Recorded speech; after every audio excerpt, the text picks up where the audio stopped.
Cool. So that takes us well into the audience section. You know, there's a separate section of this here because ultimately YouTube really is a cult of personality in a lot of ways, and it's a real opportunity for the audience to understand who's making these videos, the behind the scenes.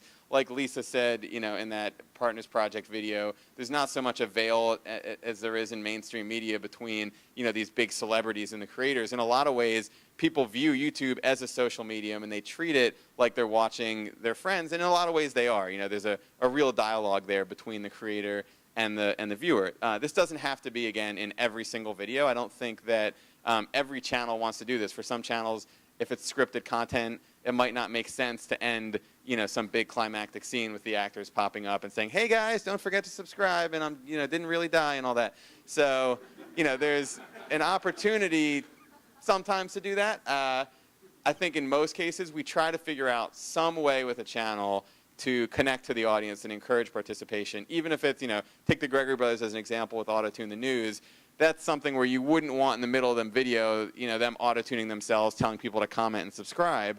But they do end those videos very consistently, thanking people for watching, pointing where people can subscribe, and actually pointing to other remixes that other people have made of that video. So they'll put out a Charlie Sheen remix, they'll point to where the remixes were and the kind of different iterations of their Charlie Sheen remix. When they post it, there's nothing there, and then over the course of the next few days, they post other people's videos. So I'll go through some of the things that, you know, we find works in terms of building a social audience. The first one is around talking to your audience, just actually figuring out some way to address your audience. It is a form of social media. You'll see a lot of channels do comments videos, in large part because it does work. I mean, in addition to the algorithm rewarding activity and all that, ultimately people like to feel like you're taking their feedback.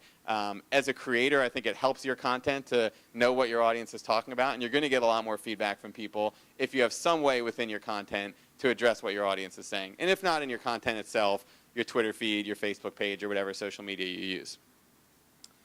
The second one is around kind of building your subscriber base and the number of people that opt in. Apologies again for the clip art there.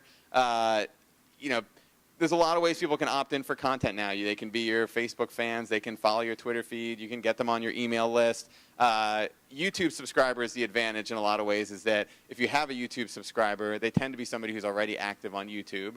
And all of these videos will go into their subscription feed. So you see a lot of people do that. I have one example here, which is Joe Penna, Mr. Guitar Man. I don't know if you've seen his channel. This is not one video where he asks people to subscribe 70 times. It's a compilation of just to show you how much he's sort of focused on building subscribers throughout his channel and throughout the history of the channel. So a short video of him asking people to subscribe.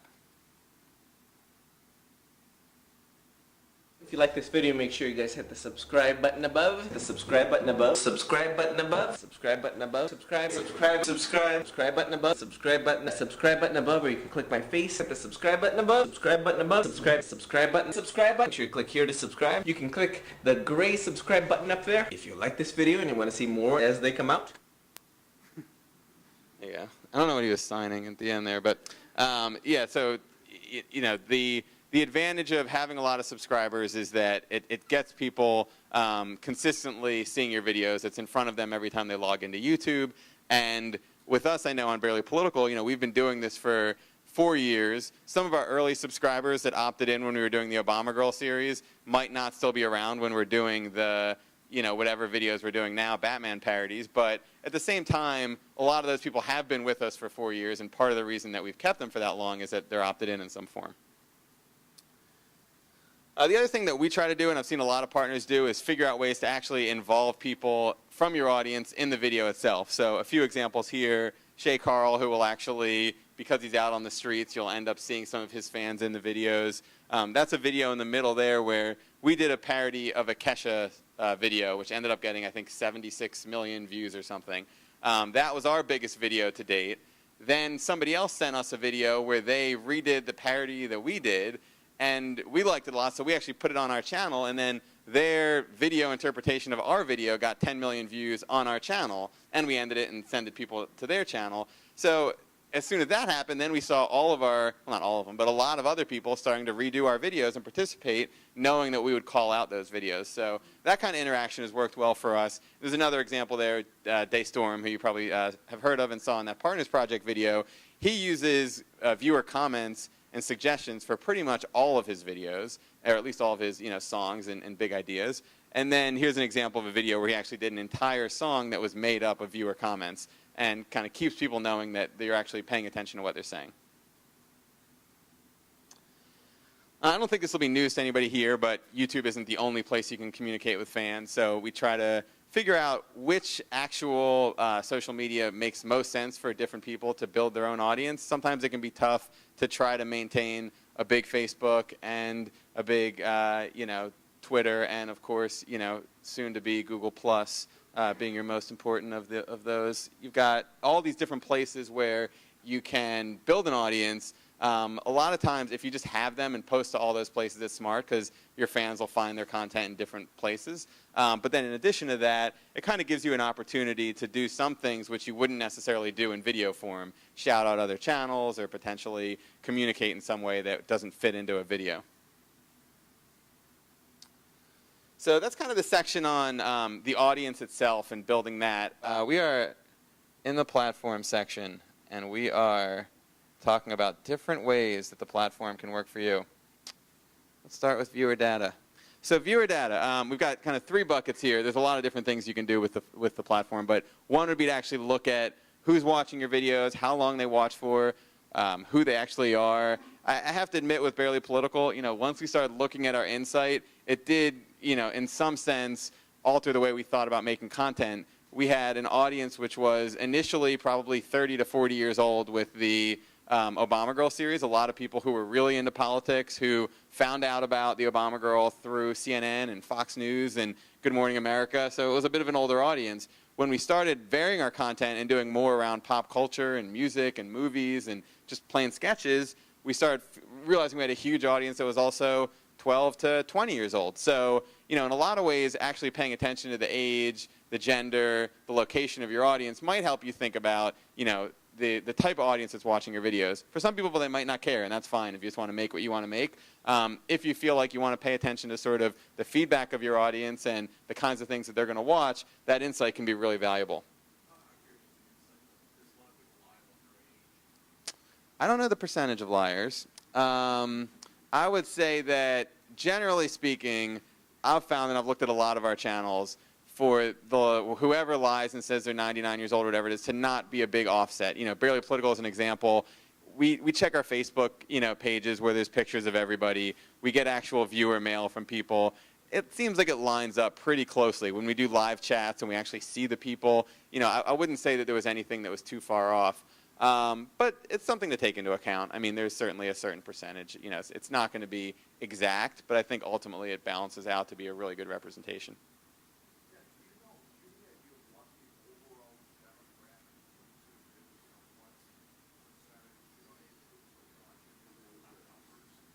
Good question. I don't know the answer. Another one I'm going to mark down. It's a wide range of people. I'm waiting to see if somebody from YouTube steps in. I'm going to get an answer for you because I'll be back in the afternoon session. So I got follow-up on the flaggers and the audience breakdown of YouTube. I didn't get through those other 2 points. So there's the viewer data. There's the video data itself, so you can look at within a single video, like I was saying before, when people actually drop off that video. You can find on a single video when people are actually kind of deciding to rewatch a specific piece of that video. So a lot of times that information can be really interesting, especially on your bigger videos, to try to figure out what was so successful about this one video. And then the last one is discovery data, which is extremely important. I mean, when we look at our videos, you can look at things like who discovered it through related videos, through search, through subscribers. And when you see those kind of things, it can both help you realize where people are coming from and to focus efforts on those areas, or in some cases thinking about areas you might want to address. If none of your audience comes through search, it might be an opportunity to optimize your content in a better way. Yeah.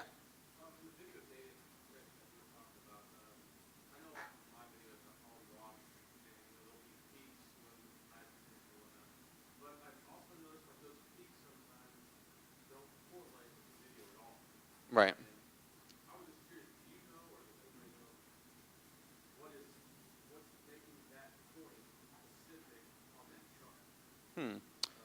I mean, a lot of times with our videos, I have to say, it matches up pretty well. I'll also, say that sometimes we don't have an explanation, but sometimes right when there's, a punchline or a funny moment or the thing that was in the thumbnail that people were waiting for, whatever it is, we'll get a spike. And sometimes when we go into the end of the video, sort of comments and click subscribe and don't forget to do this or that, we'll see a drop off, especially from, the regulars. Okay, but my main question though is, how is it knowing when it's like, what caused that, the algorithm or whatever to know that?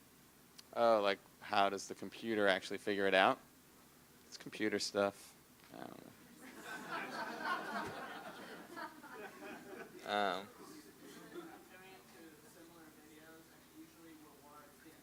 I mean, my sense is that it compares it to that video itself was always my assumption, that essentially, you have a certain number of people over the course of that video that are electing to, stop watch or not stop watching.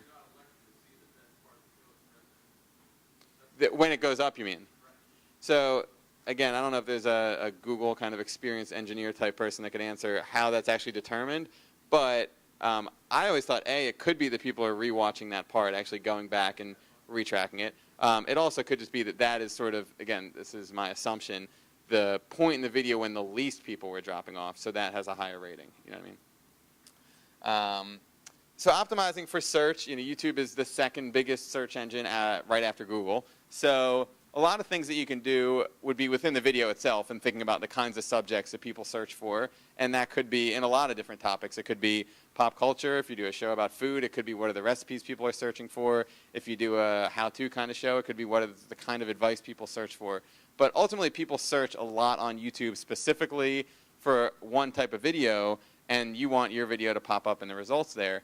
Another thing to think about is that people tend, well, of course, to search for videos on YouTube. So a lot of times there'll be a big event. Take Obama for an example, where if he announces a policy, that could be the biggest news for 3 days. But if there's no video around that, and there wasn't an actual video announcement, that doesn't necessarily make it a highly searched term on YouTube. On the other hand, if, Obama trips and falls and knocks a kid's ice cream cone into his face, that's only going to be a story for 10 minutes, but it's going to be a huge YouTube search. So, again, it's sort of how do you figure out ways, again, depending on your goals as a channel, to think about creating videos for the types of things people will search for, or even if you're creating videos about exactly what you want and not taking into account what people are actually searching for, you can still do things to optimize your video for search. So figuring out ways to pay attention to titles and tags and description specifically.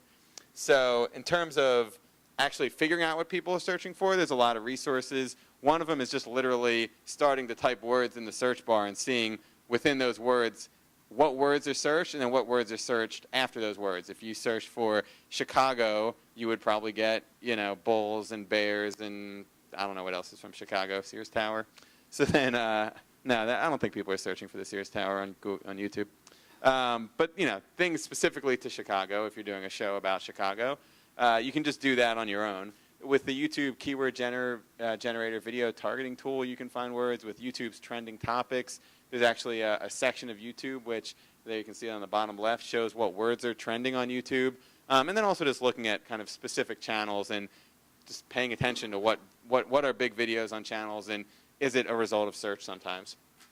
And then in terms of the metadata itself, so there's an opportunity to sort of standardize and optimize the titles and tags. One of the things that we have people do within the Next New Networks and now as we advise people on YouTube is figure out sort of a standard thing that you're going to put in the tags in addition to the things that are unique to that video, and same with the description. So on Barely Political, we have our description of the video itself, but on every video, we also put our Twitter feed, we have an arcade, we have checking out our other websites, which are actually the .coms, and then, of course, a subscribe banner, which will take people right to subscribing.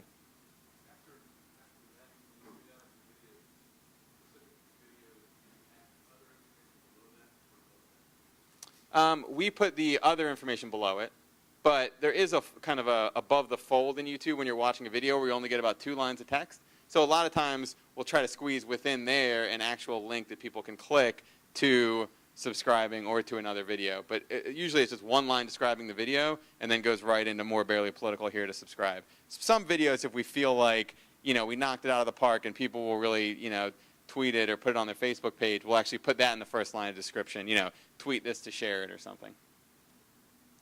So the next thing in terms of optimization is the thumbnails themselves. So I'm sure you're all aware that, when videos come up on YouTube, you're often competing with 10 other videos above and below it, and thumbnails can do a lot to drive traffic to your video.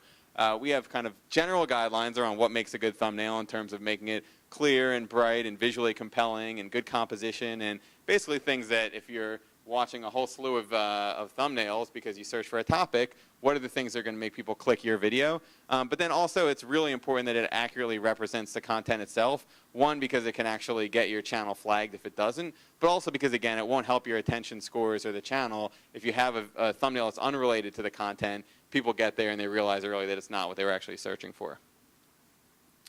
And then the final thing here in terms of optimization is creating playlists, and this gets to some of your questions earlier around how do you sort of create within one channel different shows. And one of the ways you can do that is reminding people that you have these different shows. One of the ways you can do it is to break it actually into different playlists. So you have here, for example, the Muppets channel where they have music and sketches and just those characters. Or with Michelle Phan, she has different types of beauty advice, and you can very clearly sort of watch all the hair tutorials in one place. And if you're not into hair, you can move on to makeup and watch those all in one place. And same thing with Disney there, where they've set up different channels.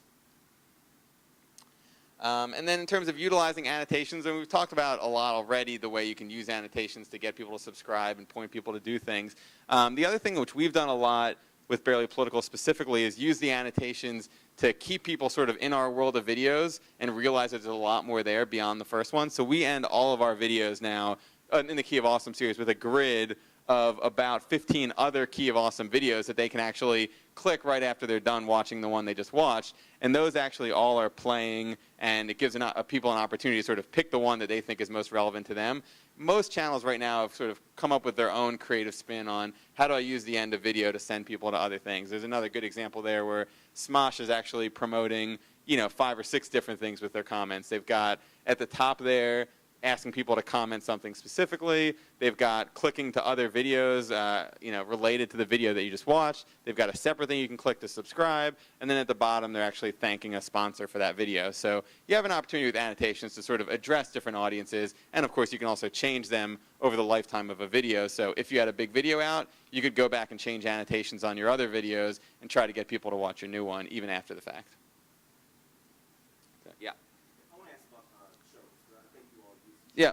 I have a show feature on my channel. I'm hesitant to use it because all of the videos tend to go under the show category, and no one searches under that category. So have you seen with your channel that it hurts optimization? This might be the... Yeah, I understand. I definitely understand the question. Personally, I think it helps more than it hurts. I have to say, Key of Awesome is a show, and it's got, enough views where a lot of times I just sort of feel like, all right, let's not mess with something that's working. So my assumption is that, it's helped it more than it's hurt it. There is a separate shows page on YouTube where people can... Did I crash again? Oh, man. That was. I knew that shows question would trip me and PowerPoint up. That's all right. So, oh, look at that. It's back. So essentially, yeah, there's... I think there's more of an upside in creating a show, just so people realize that it's a show. I mean, the broader advice I would say is that if people know, and I said this before, they're watching something that's part of a series, they're more likely to opt in and watch it over the long haul. A lot of YouTube channels specifically, you'll see the spike came when they actually had their first sort of breakout show. The Fine Brothers have been doing YouTube videos for 4 years. Their traffic doubled over the past, I think more than that, over the past 3 months alone, just because they started this series, Kids Watching Viral Videos. Danebo was the same way, where he had a moderately successful YouTube channel and certainly an excited audience, but it wasn't until Annoying Orange took off that that the page did. Definitely true with Barely Political and the Key of Awesome. If the whole channel is a show, you use the show feature, is it necessary? Like Phil DeFranco, he doesn't use the show. Right, so he probably wouldn't. No, I mean, it's... There's a difference between the playlist feature and the show feature. The show, I think, would be if it's specifically a continuing series. The playlist could be if you have a show and you want to break it up into different types of show. If you have a show like, Michelle Phan's a good example. She's basically giving beauty advice. I don't think she has a show for each of those things, but she can use playlists to sort of send people to specific types of beauty advice. Can you address a little bit about two different strategies in the playlist inside a YouTube channel as opposed to creating two different YouTube channels, one for your behind the scenes and one for your main featured videos? Mm-hmm. I noticed that a lot of successful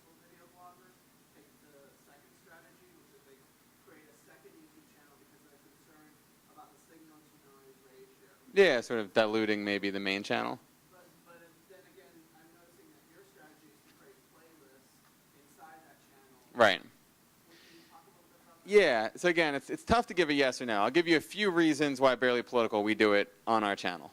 One of the reasons is I actually think, and this might not be true for all channels, I actually think our behind the scenes are as entertaining or sometimes more entertaining as the videos themselves. Like, we take a lot of time to film, an hour or two of a shoot, condense that into 2 minutes, and a lot of times our behind the scenes videos have kind of sketches built into them. So, it could be a music video, and Todd has written a whole separate thing within that video to exist and stand on its own, even though it's behind the scenes. And same thing with comments. Like, for us, I think we take a lot of time to make those worth watching. And a lot of times we'll notice that the ratings on the comments videos are better than the original video.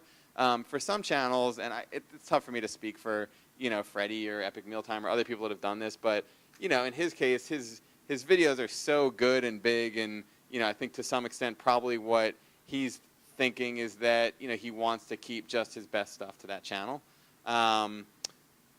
And yeah, the other thing I think is largely that it's really tough building an audience on YouTube. I just feel really fortunate that I kind of stumbled into it in 2007, and it gave us a head start. I'm not sure if that video came out today, it would have as much buzz, or we'd have the same kind of kickstart. And so as a result, the idea of trying right out of the gates to have 2 different channels, one just for your videos and one just to talk to your audience, it might be overkill if you're talking to 17 people. Once you get to, a big audience, and I know you guys all have more than that, but you know what I'm saying as general advice, like, it's just sort of, you hit a certain point where your viewership is strong enough where some channels then want to actually intentionally split it. I think Shane's got like Shane Dawson probably has like 6 channels. He's got an iPhone channel and a Just Talk to the Flip Cam channel and Just Do His Sketches channel, and it works for him because he's so huge. I don't know if that would work as well, depending on sort of the size of the channel. Totally. This is a great lead-in question to the next activity here. So building your personal brand, create a blog, and build relationships with blogs relevant to your viewers. So this was actually the last point I wanted to touch on, and this was something that was really important when we were doing the Obama Girl videos when we had no audience. Was I was constantly crafting these pitches to these bloggers because I felt like that was my best opportunity early on to get in front of a lot of people, and that's exactly how the Obama Girl thing happened. We did 18 hours where we got almost no viewership, and I was really depressed that I spent $1,500 of my own money on this video and nobody was watching it. And then one blog picked it up, and then after that one blog, ABC News picked it up because it was a political blog, and then after that, everybody covered it. And so a lot of times, you've got these people who, I don't know if you've read like The Tipping Point, but they have so much influence, and it's not just somebody with a circle of friends. The people who read their blog, treat the blogger like it's a friend of theirs. So they've got this circle of friends of tens of thousands, hundreds of thousands of people. And it's really important when you have your own channel to be able to, in some way, get the blogs that are relevant to whatever you're talking about to be aware of your content. Some of the best ways to do that are just to be persistent and constantly email them. Some of it is to have a really good crafted pitch for when you email them and customize some of those pitches. And I think another thing is it really should come from you. At Barely Political, we have a blog. I probably get 20 things a day asking to be on my blog. I would say, and we don't blog as much anymore, but when we were doing that a lot, I almost never reposted things that came from, PR people or marketing agencies. It just wasn't, I don't know, I didn't feel any connection to them in a way. If I got a personal appeal from somebody who felt like it would fit my channel and said something specific about my channel, those were the ones that I posted more often. I mean, of course, I also wanted to see good videos. But, figuring out how to do that and create those relationships and create your own blog roll that you kind of go to regularly, early on for my channel, it was huge. But just pretty much for any channel, if you're doing unique things, those blog posts can really help get a surge of viewership to your channel. Which kind of leads with what I was hoping to do now for 20 minutes, which is, I think that on YouTube what you have is an opportunity to sort of brand yourself and to create a brand around what you're doing. You don't have to do that, but most successful channels, I think, ultimately become their own marketing departments in addition to being their own writing staffs and distribution and everything else. And being able to kind of succinctly describe what it is that your channel is about, not only what your channel is about, but why people should watch your videos, and then potentially introducing some kind of human element to it, whether it's an interesting story about how your channel got started or about a specific video, often makes your story more interesting to friends, to bloggers, to advertisers, and everybody else. You know, for me with the Obama girl stuff, definitely I've found that the numbers that, you know, people sometimes glaze over, but the stories about, you know, quitting my job because of this one video, or being in a green room with Ralph Nader and Geraldo, and, you know, all that kind of stuff is more interesting. And a lot of times it doesn't have to be being in a green room. It could just be the one time you shot a video and something, you know, really interesting happened on that one shoot. But those human interest stories ultimately are what, from a PR perspective, make you more interesting.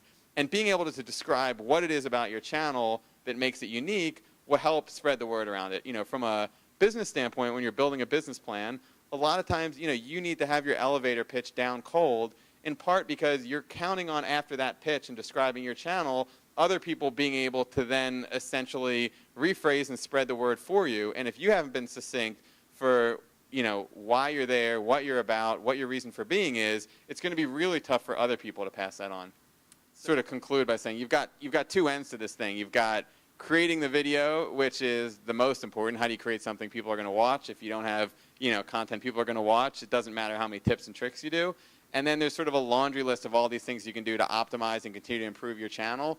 And the more you sort of play around and just sort of test which ones work for you and which ones don't, and sort of adapt your own strategy on the back end as well as creating the videos, the more successful a channel will be over time.